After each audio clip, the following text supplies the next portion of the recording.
एक ऐसी टीम जिसने पीएसएल के शुरू में तो बिल्कुल ही अनडिफीटेबल क्रिकेट खेली, लेकिन जैसे ही पीएसएल पाकिस्तान वापस आया वो टीम स्ट्रगल करने लग गई। लेकिन फिर से लास्ट सीजन जागी थी उम्मीद की किरण जब कोयटा ग्लैडिएटर्स ने क्वालिफाई किया था इनटू द प्लेऑफ्स। और अब मैं ये बड़े कॉन्फिडेंस के साथ कह सकता हूँ कि ड्राफ्ट के बाद जो सबसे ज़्यादा खुश टीम होगी वो कोयटा ग्लैडिएटर्स ही होगी। तो डिस्कस कर लेते हैं कोयटा ग्लैडिएटर्स का 2025 पीएसएल के लिए जो स्क्वाड बना है उस पर नज़र डालते हैं और इस टीम की प्रेडिक्शन कर देता हूँ भाई कि ये कहाँ तक जाने वाली है। तो जुड़े रहिएगा हमारे साथ इस वीडियो में आखिर तक। Hello everyone and welcome to the PSL series from the pitch reports. और यहाँ पे हम लोग पीएसएल टीम्स के प्रीव्यू करेंगे, स्क्वाड के प्रीव्यू करेंगे, एनालिसिस करेंगे स्क्वाड के बिफोर द पीएसएल स्टार्ट्स। तो आज शुरुआत कर लेते हैं कोयटा ग्लैडिएटर्स से। और ये कहना गलत नहीं होगा कि भाई ऑक्शन तो लूट लिया था इसकी मैनेजमेंट ने, हर प्लेयर पिक कर लिया, हर स्लॉट के लिए प्लेयर पिक कर लिया और बहुत तगड़ा स्क्वाड सामने रखा है टी20 क्रिकेट के हिसाब से। And I mean they are one of the contender for this year's trophy. तो सबसे पहले नजर डाल लेते हैं स्क्वाड पे। सबसे पहले अगर आप प्रॉपर बैट्समैन, जेन्युइन बैट्समैन देख लें इसमें तो आपके पास Finn Allen, Hasan Nawaz, Khawaja Nafay, Mark Chapman, Rilee Rossouw, Saud Shakeel. उसके बाद बॉलर्स में आप देख लें Abrar Ahmed, Akeal Hosein, Kyle Jamieson, Khurram Shahzad, Mohammad Amir, Mohammad Wasim, Mohammad Zeeshan, Usman Tariq. फिर उसके बाद allrounder Sean Abbott, Danish Aziz, Faheem Ashraf, Shoaib Malik, Hasibullah Khan and Kusal Mendis. So this is the team of Quetta Gladiators जो इन्होंने बनाई है और क्या ज़बरदस्त टीम बनाई है। I think one of the best या best team of this PSL होगी जिसमें सारी चीज़ों का मिक्स मौजूद है। So this team I am rating it very very highly to achieve what they are playing this league for. अब बात कर लेते हैं भाई टीम स्ट्रेंथ्स पे जो कि कोयटा ग्लैडिएटर्स की होने वाली हैं। तो मेरे हिसाब से जो कोयटा ग्लैडिएटर्स की टीम स्ट्रेंथ मेरे ख्याल से यहाँ पे है वो उनका एक्सप्लोसिव टॉप ऑर्डर है। बॉस क्या टॉप ऑर्डर है। एंड आई डोंट थिंक किसी भी पीएसएल टीम का इससे बेटर और इससे एक्सप्लोसिव टॉप ऑर्डर हो सकता है। ये ऐसा टॉप ऑर्डर है कि ये अपने दिन पे ऑपोजिशन को उड़ा के रख देगा। हसन नवाज आप ले लें, फिन एलन आप ले लें, फिर उसके बाद आप मार्क चैपमैन की बात कर लें। Each and every player knows how to play. Khawaja Nafay को मैं कैसे भूल सकता हूँ, ख्वाजा नाफे भी is one of the player जो कि हार्ड हिटिंग या अच्छी शॉटिंग खेलना जानता है। So the top order is very explosive और हर चीज के हिसाब से this top order is perfect. उसके बाद इनका अगली स्ट्रेंथ होती है भाईजान इनका बॉलिंग अटैक। एक दफा अगर आप बॉलिंग अटैक पे नजर डालें so it covers every base, it covers really every base cover करता है। मैं आपको बताता हूँ कैसे। आपको स्विंग बॉलर चाहिए, आप खुर्रम शहजाद की तरफ जा सकते हैं। लेफ्ट आर्म स्विंग चाहिए, आप मोहम्मद आमिर की तरफ जा सकते हैं।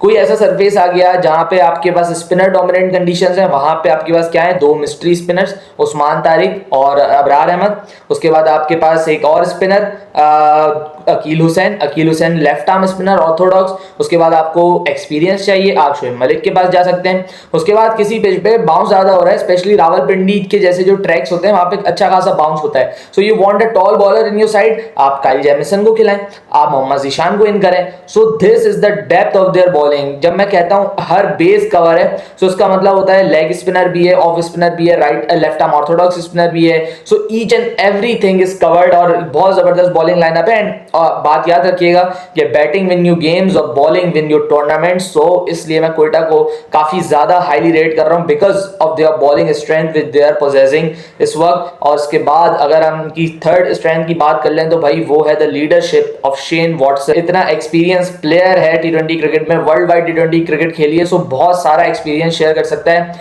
And with Shoaib Malik adding to the experience तो ये बहुत ज़्यादा प्लस पॉइंट है यहाँ पे क्यूजी के लिए। क्योंकि आपको पता है जो भी यंग लड़के होते हैं पीएसएल में उनको चाहिए होता है ऐसा मेंटोर जो जिसने दुनिया भर की क्रिकेट खेली हो। And then you have Shane Watson in your squad, when you have Shoaib Malik in your squad, then आपके तो वारे नहीं आ रहे हैं भाई। और यंगस्टर्स को बहुत ज़्यादा फ़ायदा उठाना चाहिए। हसन नवाज ने काफ़ी खुले लफ्ज़ों में भी ये बताया है हमें कि शोएब मलिक उनके आइडियल है। So he will be playing along Shoaib Malik. So बहुत ज़्यादा सीखने की अपॉर्चुनिटी होगी हसन लिए भी एंड बाकी सारे यंगस्टर्स के लिए भी। सो ये तीन इनकी स्ट्रेंथ्स रहेंगी इस पीएसएल में। उसके बाद अगर हम नजर डालें इनकी वीकनेसेस पे तो भाई जान वीकनेसेस भी हैं साइड में, ऐसा नहीं है कि बिल्कुल ही परफेक्ट साइड है, थोड़ी सी वीकनेसेस भी हैं। तो उनमें से अगर मैं कुछ हाईलाइट कर दूं तो जो इनकी बैटिंग अगर आप देखें it is heavily dependent on foreign players.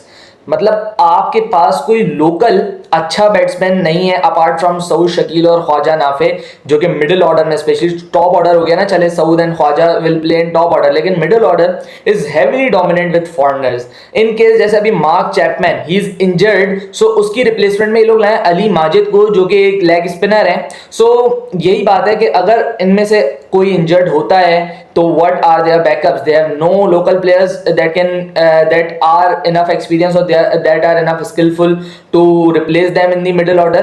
और इसके अलावा ये भी बात करनी पड़ेगी कि भाई आपको अगर लीग जीतनी है तो लोकल प्लेयर्स का होना और लोकल प्लेयर्स का अच्छा परफॉर्म करना बहुत ज़रूरी है। सो ये एक मिसिंग लिंक हो सकता है इनटू क्वेटा ग्लैडिएटर्स स्क्वाड। इसके बाद अगर हम बात कर लें भाई इनकी नेक्स्ट वीकनेस की, तो वो इनकी वीकनेस जो है अगली, वो है लैक ऑफ फिनिशर्स। कि आपके पास इतना तगड़ा टॉप ऑर्डर है एंड मिडिल ऑर्डर की भी अगर मैं बात करूं, सारे के सारे ऑप्शंस आप देखें, so it is a very good middle order, लेकिन फिर आप फिनिशिंग में लैग करते हैं।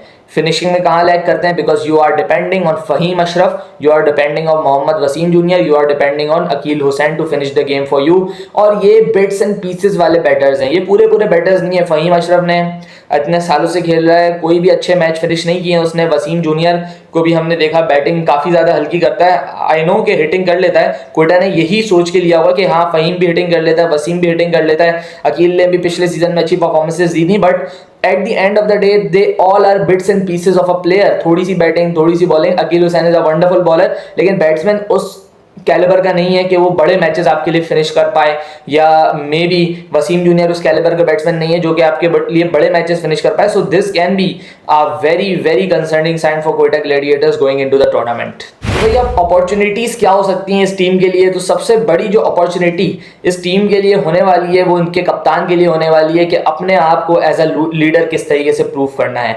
सऊद शकील को अनाउंस किया गया as a vice captain of Pakistan and then अब इस सीजन उनको कैप्टनसी भी मिल गई है क्वेटा ग्लैडिएटर्स की। सो अब 2 सीजन पहले हमें याद है सऊद ने ट्वीट किया था कि 33/0, मतलब 33 में से एक भी मैच नहीं दिया था क्वेटा को, एंड लास्ट ईयर उन्होंने दिया गया और बहुत ज़बरदस्त परफॉर्मेंस रही सऊद शकील की। और अब उनकी परफॉर्मेंस को कंसीडर करते हुए उनको कैप्टन अनाउंस किया गया है। सो उनको लाज रखनी है इस फैसले की, he has to prove his worth, और यहाँ पे अपनी कप्तानी को भी प्रूव करना है कि he can be one of the candidates for Pakistan captaincy as well.